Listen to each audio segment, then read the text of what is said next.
Labdien, labvakar un labrīt. Esiet sveicināti manā kanālā LFTV. Un šodien ir sestdiena, bet mums nav batla, uz ko reaģēt 371. Bet šoreiz es gribu savu tā kā maiceiku. Tātad mēs reaģēsim uz Artusa kaimiņu suņa būdu kopā ar Gačo uz mazu daļu, kur Gačo, kur Artus viņam jautāja par ozolu, kas man ļoti likās interesanti. Es negribu teikt, ka es esmu palicis kaut kāds eksperts šajā jautājumā par Latvijas hip-hop. Es vienkārši esmu ļoti liels fans, un man likās ļoti interesanti. Jā. Un tad ir jautājums, kā jūs vispār domājat, kā būtu, ja top hip-hopā suņi, top suņi, kas ir arī ļoti ilgi Latvijas hip-hop scēnā, un kā būtu, ja divi lielākie iet viens pret otru sparingā ar distrakiem. Man liekas, tas būtu labākais, kas ir bijis noteikti pēdējo gadu laikā. Noteikti, tāpēc, ka Latvijā īpaši nav bijuši tik ļoti daudz tādi, kad stopā čaļi iet kārtīgā bīfā iekšā. Pēdējie bija noteikti pēdējie bija kreisais krasts pret Nātri, bet tur bija interesanti, tāpēc, ka tur bija viņa tā kā grupa pret vienu čalu. Bet ļoti labi, tas bija ļoti labs, man patīk viņa distraks, bija ļoti labi. Es domāju, vajadzētu reaģēt, tāpēc es gribu uztaisīt my take on that. Es negribu būt kaut kāds akadēmiks vai no life shack, kurš instigēto kaut ko vai ne, un beigās es nezinu, kas notiek. Bet varbūt es palieku par lēnu garu pa viņiem, pa kaut kādu hip-hop galvu, quote-unquote ekspertu, ne ekspertu. Bet vienkārši es gribu izteikt savas domas par to. Es domāju, ka būtu ļoti interesanti arī jums, kā skatītājiem, protams. Noteikti tas arī viss. Es vienkārši gribētu dzirdēt jūsu domas arī komentāros par to, kā jums liekas, kā būtu, ja Gačo ar ozolu iet sparingā kārtīgā.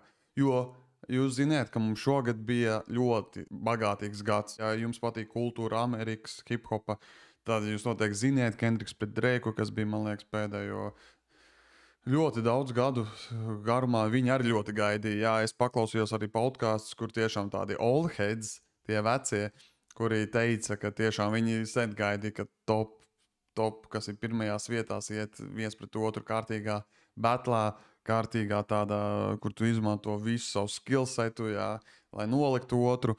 Un, es domāju, šis ir ļoti interesanti, apstīties to mazo daļu no suņu būdas. Tā kā es droši domāju, mēs varam sākt aiziet. Man ir dēls. Jā. Mēs esam pieauguši vīrieši. Mums ir kopā 80 cik gadi? 85 gadi. Lūk, labi. Un tad respektīvi, Ozols. Ozols, jā. Pateic, ka tu esi sliktākais reperis? Es nezinu. Tāds provokatīvs jautājums, protams, Artus zin, ko dara. Es kaut kādā Viņam prasīju, un tad viņš teica, ka... Es tiešām neatceros, ierakstīju komentāros, kad Ozols teica, ka Gačo ir sliktākais reperis. Es ļoti gribu tam iziet cauri un redzēt. Es esmu skatījies, es tiešām eju līdzi, kas notiek, un es arī skatos arī intervijas, un varbūt Ozols kaut kad nesen arī teica, es zinu, ka viņam bija podcasts viņi bija 3 ar, man liekas, Antikvariātu un Stepu, varbūt tad viņš kaut ko pieminēja, bet paklausāmies. To viņi runājiet? Nē. Tik ilgi jau? Mums īsti nav nekad. Es to nezināju. Jums ir fights. Nē, mums nav fights, mēs vienkārši nekomunicējam. Viņiem bija fights. Tā repa kastīte tik maziņa ir. Un jums, teiksim, uzaicina uz, es nezinu, uz zvejnieku. Es neteiktu, ka reperu kastīte tik maza, varbūt kādreiz. Svētkiem tur kaut kur. Jā. Viņš uzstājās arī. Tu arī uzstāsies, tad neuzstājies? Tad? Es izvērtēšu, vai man tur uzstāties vai nē. Tu doma saprat, ko es tam mēģinu? Jā. Man liekas, ka varbūt ir bijuši kaut kādas uzstāšanās kopā. Tas ir tik sen, tas ir kaut 15 gadi, 14 gadi. Jūs 2 reizes gājāt ringā? Jā. Rakstiet, kurš tas bija tā kā pa īstam tajā rakstiet, ringā? Kurš skatījās to cīņu? Rakstiet komentāros, kurš skatījās to cīņu. Pa īstam, protams. Tu 2 reizes arī uzvarēji. Jā. Un tad bija tā, ka jūs tā kā apķērāt viens otru beigās, okay. Un tad viņš ātri aizgāja projām no ringa, nogāja nost, un tu pateici vēl kaut ko paldies komandai, kas tev te paldies sagatavot, un arī aizgāja prom. Jūs varat nākt runājuši? Nē, mēs esam tur pēc tam kaut kādos momentos varbūt tās kaut ko. Un tad viņš pateica, ka un tad viņš pēc tam suņbūdā bija tā, jā, es atceros, tas tev arī vēl uzsit cēmi, jo viņš bija suņbūdā, un arī mēs par tevi vēl ierēcām. Viņš ik pa laikam kaut kādās intervijās. Artus ir tāds nāc, viņš nemainās. Viņš uzreiz saka, kā ir un mazliet tā provokatīvi. Jā, mēs par tevi iesmējām. Es jau godīgi neatceros to.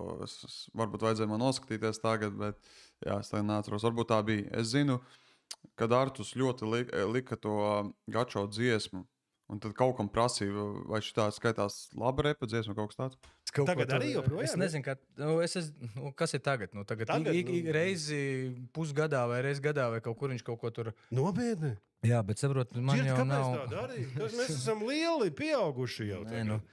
Kāpēc tā jādara? Jā, Kendrikam ar Dreiku gandrīz ir 40, es tagad neatcerēšos gadus, bet jā. Repera ego nemainās jebkurā vecumā, jā, tur... Tā kā, jā, ja tu saki, tu esi pirmais un tu esi pirmais, let's go. Ja viņam ir tam laiks, jā, veltīt man tā kā... Veltīt savu dārgo laiku man, tad lai viņš tā dara, tā kā viss ir labi. Ok, tas bija laikam arī viss. Jā, tas bija mazs snippets no viņu podkāsta, intervijas vienalga, sauciet kā gribēt. Jā, protams, provokatīvs jautājums, bet interesanti bija tas, ka viņi tik sen nav runājuši un nerunā, nav uz tādas labas izskatās ceļu viens uz otru, jā. Tas tā interesanti bija paklausīties. Protams, man kā fanam vispār, man liekas, ka gačo ir underrated ļoti.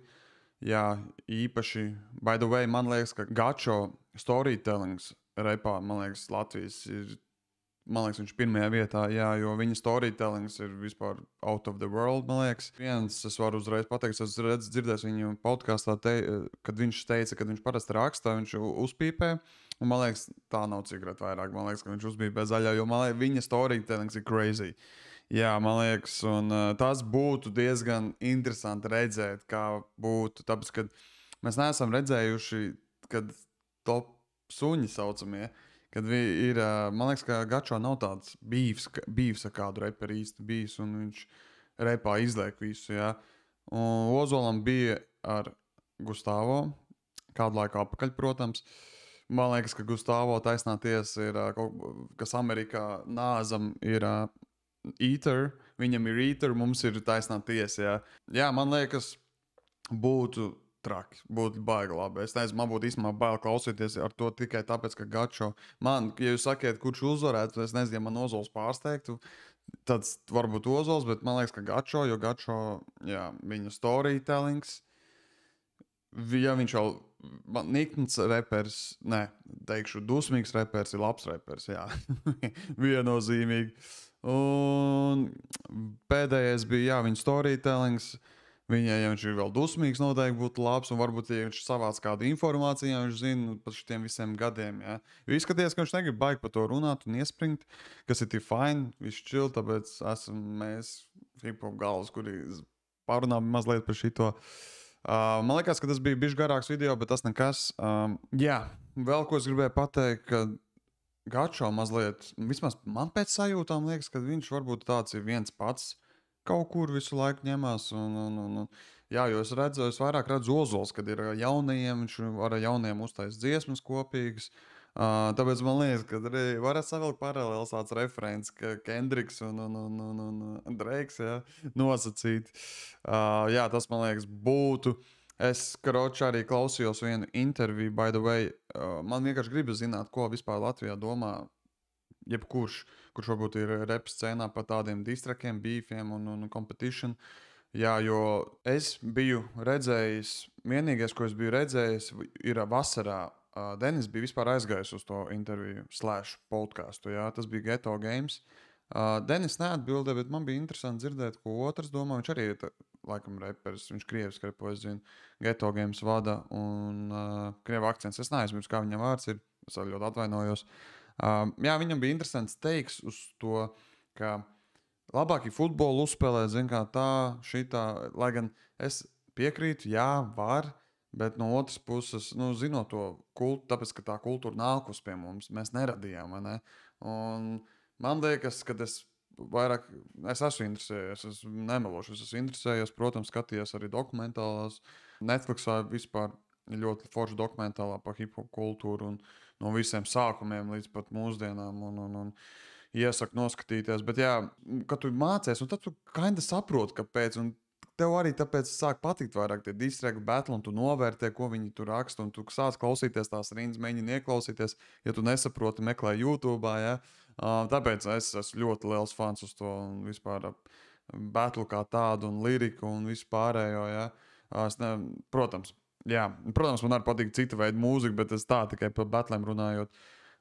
Jā, un mans teiks vairāk ir, es gribētu, piemēram, redzēt, jā, kā liels fans uz to visu, es gribētu tiešām redzēt, un jā, man liekas, ka tas ir tikai competition veselīgi, parādīt to, ko tu māki uz beata, batlojot, battle mūdā būt, un noliekot otru savu pretinieku, tur nevajag obligāti būt violence, jā, un jā, atcerās, kad ko nozīmē bijis starp reperiem, nenozīmē, ka vienam otru vajag kaut kādā veidā violence bīdīt.